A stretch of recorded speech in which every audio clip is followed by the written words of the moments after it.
दोस्तों आज की इस वीडियो में आप सभी का स्वागत है। आज हम इस वीडियो में चर्चा करने वाले हैं यूपीआई ट्रांजैक्शन के बारे में बात करने वाले हैं। जो लोग सबसे ज़्यादा यूपीआई ट्रांजैक्शन करते हैं और यूपीआई के माध्यम से कुछ कमीशन कमा लेते हैं, हमारे सीएसपी भाई ऐसा काम करते हैं। और जो सीएसपी सेंटर अभी नहीं लिए हैं या जो भी एपीएस संचालक नहीं है वो भी ऐसा काम करते हैं और मनी ट्रांसफ़र करे तो 10 रुपये की जगह 5 रुपये करते हैं, तो उनको पूरा पैसा अपनी जेब में बच जाता है। तो उनके मन में और उनके दिमाग में बहुत तरह के सवाल चलते हैं। कुछ लोग सोचते हैं कि इससे करने से कुछ होगा नहीं, कुछ लोग मल्टीपल अकाउंट यूज करते हैं और कुछ लोग के मन में ये सवाल चल रहा था कि भाई इस तरह का ट्रांजेक्शन से कल को हमारे ऊपर इनकम टैक्स का दिक्कत ना आ जाए, इनकम टैक्स की नोटिस ना आ जाए।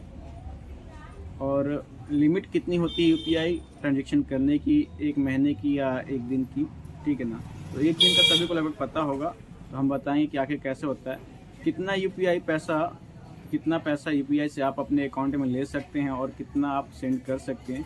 इसकी पूरी कंप्लीट इन्फॉर्मेशन आपको इस वीडियो में दी जाएगी और आपको माइंड में जो भी सवाल आते हैं उन सभी का आंसर देने की हम कोशिश करेंगे इस वीडियो के माध्यम से। दोस्तों मैं अभी दुकान पे हूँ तो थोड़ा सा वॉइस अगर आपको इग्नोर आ रही होगा, अलग सा साउंड आ रहा है, तो उसको इग्नोर कीजिएगा। और यूपीआई के बारे में जो अपडेट अभी एनपीसीआई के द्वारा आया है वो भी आपको मैं दूंगा, तो इस वीडियो में बने रहें, इस वीडियो को लास्ट तक ज़रूर देखें। इस वीडियो में बहुत सी जानकारी आपको मिलने वाली है जो आपको यूपीआई के बारे में अपडेट करेगी, साथ में फ्रॉड से बचाएगी। तो दोस्तों जैसा मैंने बताया, अभी मैं दुकान पे, तो कस्टमर भी अटेंड करना पड़ता है, इसलिए वीडियो को बीच में पॉज करके काम करना पड़ता है। तो दोस्तों आज का जो सबसे बड़ा अपडेट है मैं आपको वो बता दूं, 31 दिसंबर 2023 से सभी यूपीआई अकाउंट्स बंद होंगे। और वो कौन कौन से अकाउंट बंद होंगे और किन के अकाउंट बंद होंगे और उसे आप कैसे बचा सकते हैं, तो सबसे पहले बात हम उसी की करेंगे। दोस्तों एनपीसीआई की नोटिस आई है कि 31 दिसंबर 2023 से ऐसे अकाउंट, यूपीआई अकाउंट जो पिछले एक साल के अंदर किसी भी तरह का ट्रांजैक्शन नहीं किए होंगे, चाहे वो किसी भी ऐप के हों, पेटीएम के, गूगल पे के, या किसी बैंक पार्टनर या थर्ड पार्टी किसी भी ऐप हो, कोई भी ऐप हो, तो उनके सभी के अकाउंट्स यूपीआई वाले बंद कर दिए जाएंगे। तो आप उसे कैसे बचा सकते हैं, उसके लिए एनपीसीआई ने एक राहत दी है कि आप 31 दिसंबर 2023 से पहले उस यूपीआई का यूज करें, उससे पैसा भेजें, निकालें या रिचार्ज करें, 1, 2, 4 ट्रांजेक्शन करें, ताकि एनपीसीआई को पता चल सके कि आपका वो जो यूपीआई है उसका आप यूज करते हैं तो वो एक्टिव रहेगा। दूसरा कंडीशन ये है बंद होने का कारण, दोस्तों कई लोग थर्ड पार्टी यूपीआई आईडी बना लेते हैं, उसका इस्तेमाल नहीं करते हैं। कई बार उनका मोबाइल नंबर चेंज हो जाता है और उसी मोबाइल नंबर का कोई और व्यक्ति सिम ले लेता है और वो यूपीआई आईडी का यूज करके उस पर पैसे मंगा लेता है, तो पैसे कहीं और चले जाते हैं। दोस्तों आप जो अकाउंट नंबर यूज नहीं करते हैं यूपीआई कोड बना के, और आपका मोबाइल नंबर खो जाता है या फिर आप बंद करा देते हैं उस नंबर को और आप अपना यूपीआई अकाउंट वहां से डिलीट नहीं करते हैं, और उसी नंबर से कल कोई दूसरा व्यक्ति सिम ले लेता है और उस आईडी का यूज करता है, और कल किसी आपके चाहने वाले ने, मित्र ने उस पर पैसे भेजे, तो वो तो सिंपली मोबाइल नंबर सर्च करेगा, उस पर पैसे भेज देगा। वहाँ वो देखेगा कि नहीं किसके नाम पे चल रही है आईडी, ठीक है ना, वो भेज देगा। वो पैसे आपको ना मिल के उस व्यक्ति को मिल जाएंगे जो वो सिम को इस वक्त चला रहा होगा। तो ऐसे सारे फ्रॉड ट्रांजेक्शन बढ़ जाते हैं। ट्रांजेक्शन फ्रॉड नहीं होते पर गलत ट्रांजेक्शन हो जाते हैं। इस बिहाफ से एनपीसीआई का डिसीजन है कि ऐसे अकाउंट्सों को बंद किया जाएगा। तो आप उसे चालू रखना चाहते हैं तो उसका इस्तेमाल कीजिए। अगर आप उसका यूज नहीं करते हैं, किसी भी बैंक का आपने बना रखा है, चाहे बैंक ऑफ बड़ौदा से हो, चाहे बैंक ऑफ इंडिया से हो, या किसी और बैंक से हो, या किसी फ़ोन पे, गूगल पे, आप किसी एक पार्टी ऐप का यूज करें, मल्टीपल यूपीआई का यूज करते हैं उनके लिए दिक्कत है। बाकी किसी का यूपीआई अकाउंट बंद नहीं होगा। जो एक्टिव हैं उनका कोई दिक्कत नहीं है, और जिनका बंद भी होता है तो अपना नया अकाउंट क्रिएट कर सकते हैं। तो दोस्तों चलते हैं इसके आगे। अब यूपीआई ट्रांजेक्शन की लिमिट्स क्या हैं, कैसे है। तो दोस्तों हम बात करते हैं करंट अकाउंट से कितना ट्रांजेक्शन कर सकते हैं। दोस्तों ट्रांजेक्शन की कोई लिमिट नहीं है, ठीक है ना, आप जितना मर्जी करो, ठीक है ना। यूपीआई ट्रांजेक्शन की लिमिट है मंथ के अंदर 100 ट्रांजेक्शन, ठीक है ना, सेविंग अकाउंट पे।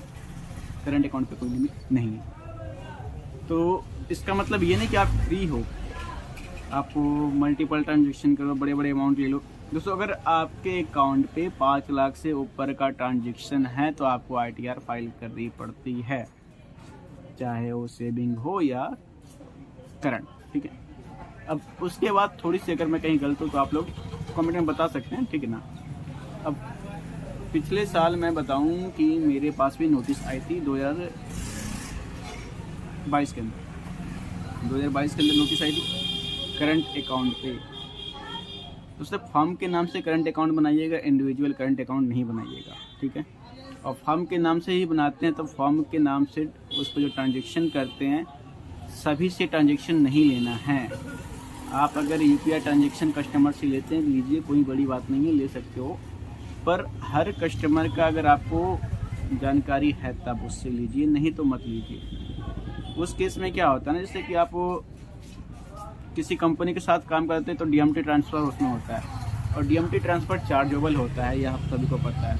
तो वहाँ आपको किसी भी तरह का इनकम टैक्स देने की जरूरत नहीं है। कंपनी आपके बिहाफ पे हर ट्रांजेक्शन पे टैक्स काटती है और आप वहाँ पे कमीशन बेस पे होते हैं।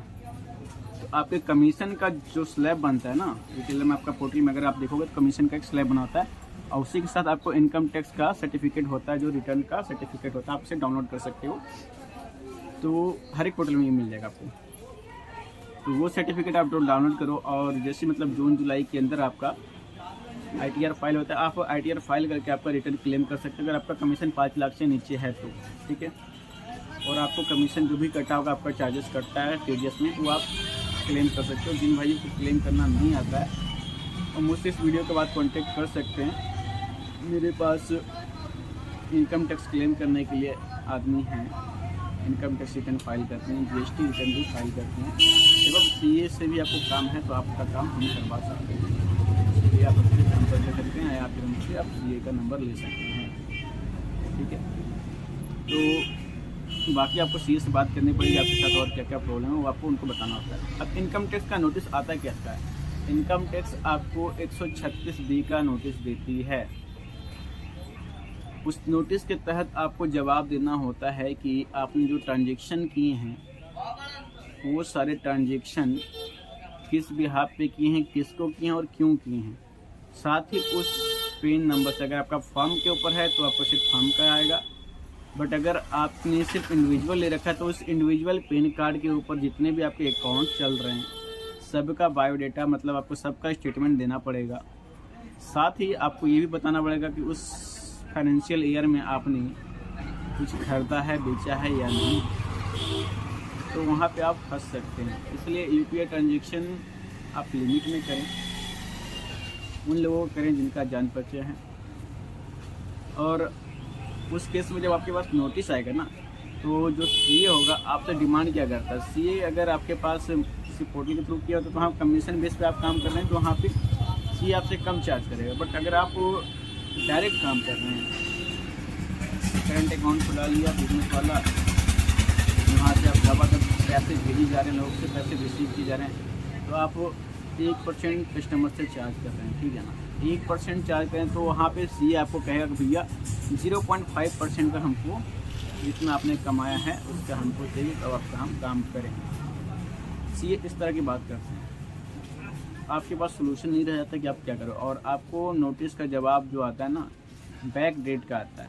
आपको बैक डेट में नोटिस जो आती है करंट में नहीं आएगा आपको, मतलब आज आप करो आज नोटिस नहीं आएगा आपको, हो सकता है 1 महीने बाद या 1 साल बाद या 2 साल बाद आए। उस समय आपको उन सभी ट्रांजेक्शन का ब्यौरा देना ना बहुत मुश्किल काम है। और UPI फ्रॉड दोस्तों यहीं पे आता है। UPI फ्रॉड, आप अपने सेविंग अकाउंट, करंट अकाउंट पे पैसे ले लो और वो पैसा फ्रॉड से आया हो तो आपका अकाउंट होगा सीज, और उसके लिए फिर आपको भाग दौड़ बहुत करनी पड़ती है। बहुत कम चांसेस है कि आपका अकाउंट अनब्लॉक हो। समझिए कि 80% ना के बराबर और 20% में आपका चांसेस है हाँ के बराबर, तो उसके लिए बहुत भाग दौड़ करनी पड़ेगी। और सिर्फ आपका वही अकाउंट में मतलब जितना अमाउंट होगा वो सब ब्लॉक हो जाएगा। ऐसा नहीं कि आपका 10,000 का केस है तो आपका सिर्फ 10,000 ब्लॉक होता है, कई केस में सब ब्लॉक होता है। और इतना ही कहना था, ठीक है ना। तो आप लोग सतर्क होके UPI ट्रांजेक्शन कीजिए। कस्टमर आ रहे हैं, मजबूरी है, और मैंने एक फेसबुक ग्रुप बनाया है, ग्रुप का नाम है CSP problem and solution, Facebook पे है अवेलेबल। आप वहाँ ज्वाइन हों और हम सभी अपनी एक कमेटी बनाएं ताकि हमारे साथ इस तरह का फ्रॉड हो या नोटिस वगैरह इनकम टैक्स से आए तो उसका जवाब हम लोग आसानी से दे पाएँ, ठीक है ना। और पहले तो जितने भी APS संचालक है, आपकी दुकान में एक CCTV ज़रूर लगवाइए। 2000 के अंदर आपको 2000-2500 के अंदर CCTV आराम से एक मिल जाता है ऑनलाइन वाला। और सभी के यहाँ, मुझे तो उम्मीद है कि सभी के यहाँ नेट कनेक्शन अवेलेबल होगा, ठीक है ना। तो आप लोग नेट कनेक्शन के साथ उससे कनेक्ट कीजिए अपने मोबाइल में, घर में भी रात में वीडियो देख सकते हैं उसका। और रिकॉर्डिंग आपकी होती है, रिकॉर्डिंग का बैकअप रखें, 1 महीने ही बैकअप रखें आपके सिस्टम में, उसको स्टोर कर लें। 15 दिन के बाद उसको स्टोर कर लें ताकि 15 दिन के बाद भी कल कोई क्लेम लेके आता है तो आप उससे वीडियो फोटोज शो कर पाएँ, ठीक है। और फिर अगर उससे कम है तो आप नहीं कर सकते तो कम से कम एक अकाउंट मेंटेन करें, एक डायरी बनाएं जिसके अंदर मैं आपको एक्सेल शीट यहाँ पे एक बना के फॉर्मेट मेंशन कर दूँगा। फिर भी आप अगर नहीं अपडेट होता वहाँ पे तो आप नोट कर लें कि पहले आप तो डेट, उसके बाद बैंक के बाद जो आपने अमाउंट निकाला उस अमाउंट को लिखना है। उसके बाद नेक्स्ट रो में आपको जाना है, वहाँ पे आपको लिखना है कस्टमर का मोबाइल नंबर, आधार कार्ड नंबर और सिग्नेचर से पहले आप ट्रांजैक्शन डिटेल डाल सकते हैं या फिर सिग्नेचर के बाद भी डाल सकते हैं, ठीक है ना। वहाँ पे डालने के बाद आप पहले डाल लें, उसके बाद सिग्नेचर डालें, ठीक है। अब इन सभी में जैसे कोई ट्रांजैक्शन आपसे आधार कार्ड से पैसा निकालता, हम फर्ज करें कि बैंक ऑफ इंडिया का पैसा निकाला उसने, तो आपको वहाँ डेट आज का लिखना है, बैंक ऑफ इंडिया लिखना है। उसके बाद अमाउंट आपने 1000 2000 कितना निकाला वो लिखना है। हाँ, आपने उस पर कितना चार्जेस लिया वो नहीं लिखना, आपको सिर्फ अमाउंट लिखना है जितना आपने उससे निकाला। और ये ध्यान जरूर रखें कि 1000 पे, 10,000 पे, 2000 पे, 20, 30 इस तरह करके नहीं, राउंड फिगर में अमाउंट निकालें। आप उसको जो कैश दे रहे हैं उससे पैसे काट लें, ठीक है ना। चार्ज कभी भी आपके APS ट्रांजेक्शन में मेंशन नहीं होना चाहिए और ना ही आपके वो चार्ट में दिखना चाहिए APS के ट्रांजेक्शन हिस्ट्री में, ठीक है। तो उस चीज़ों का आपको ध्यान रखना है। और वीडियो बहुत लंबा हो रहा है तो आगे मैं इसको यहीं पे ख़त्म करूँगा। और वहाँ पे सीधा उसका डेट, टाइम आपने लिखा, नोट लिखा, अमाउंट लिखा, उसके बाद Aadhaar card number, mobile number. Customer कई बार पूछ सकता है आपसे कि आपने पूरा आधार नंबर क्यों लिया, तो बस उसे आप बोलिए कि एज सेफ्टी पर्पज़ कल कोई क्लेम ना करे इसलिए हम उसका नंबर ले रहे हैं, ठीक है ना। और अगर आपको दिक्कत हो रही है तो आप कुछ नंबर उसमें हाइड कर सकते हैं कस्टमर के कहने पे, तो वहाँ पे आपको वो चीज़ें सेफ हो जाती हैं। और ऐसे कस्टमर इग्नोर नहीं करता, जो रेगुलर कस्टमर रहेगा उसको कोई दिक्कत नहीं है। ऐसा कोई कस्टमर है तो उसको आप बता सकते हैं कि ऐसी ऐसी दिक्कत होती है, तो उसकी सेफ्टी के लिए हम ये लेते हैं, ठीक है। फिर उससे कस्टमर से वहाँ पे साइन करवा लें, ट्रांजेक्शन नंबर लिख सकते हैं आप, ट्रांजेक्शन की टाइमिंग। ऐसे आप UTR नंबर जो आता है या ट्रांजेक्शन नंबर आता है उसका पीछे का 4-5 डिजिट लिख लीजिए, ठीक है ना। पूरा नंबर आपको लिखने की जरूरत नहीं है, पीछे का 4 डिजिट लिख सकते हैं। इससे क्या होता है ना कि आपको जब भी कोई क्लेम आया लेके तो आप उस ट्रांजेक्शन नंबर का पीछे का नंबर डाल के उस मंथ में या उस डेट में सर्च करके आपको मिल जाएगा, वो आपके पोर्टल में अवेलेबल रहता है, तो वहाँ से आपको मिल जाता है, ठीक है ना, बड़ी आसानी से मिल जाता है। तो दोस्तों मिलते हैं आपको अगले वीडियो में। और आप में से जो भी भाई लोग हमारे साथ काम करना चाहते हैं तो दोस्तों बता दूं, मैं पे पॉइंट के साथ काम करता हूं, पे पॉइंट इंडिया, और इसको 2020 से मैं कंटिन्यू कर रहा हूं। 2020 से आज 2023 3 साल हो गए मेरे को। अभी तक मुझे कोई बहुत ज़्यादा प्रॉब्लम नहीं आई। थोड़ी बहुत ट्रांजेक्शन को लेके जो प्रॉब्लम आती है वो हर जगह आती है, APS के अंदर या BMC के अंदर। जैसे कई बार पैसे होल्ड हो जाते हैं तो उसको 1-2 दिन का टाइम लगता है, या APS के अंदर कई बार पैसे लोगों के कट जाते हैं, उसको आने में 1 घंटे या उससे ज़्यादा टाइम लग जाता है, तो वो होता है। बाकी और मेजर मुझे कोई प्रॉब्लम नहीं दिखी यहाँ पे। अभी फ़िलहाल में ही ePay कंपनी भाग गई, eBEX कंपनी में जिनके भी आईडी हैं वो अपने अकाउंट में पैसा ना रखें। फिर भी मैं ये कहना चाहूँगा कि आप किसी भी कंपनी में काम करते हो तो उस कंपनी के वॉलेट में मैक्सिमम पैसा ना रखें, मिनिमम ही रखें जिससे आपका काम चलता हो। सुबह आपने जमा किया और शाम तक वो ख़त्म आधा हो जाए या 90% वो ख़त्म हो जाए, वो कैश में आपके पास कन्वर्ट हो जाए, वो बेहतर ऑप्शन है। इसलिए आज के टाइम में कौन सी कंपनी कब कहाँ गायब हो जाएगी कोई पता नहीं। वो अपने आप को सेफ रखें, सतर्क रखें। मिलते हैं अगले वीडियो में। जय हिंद।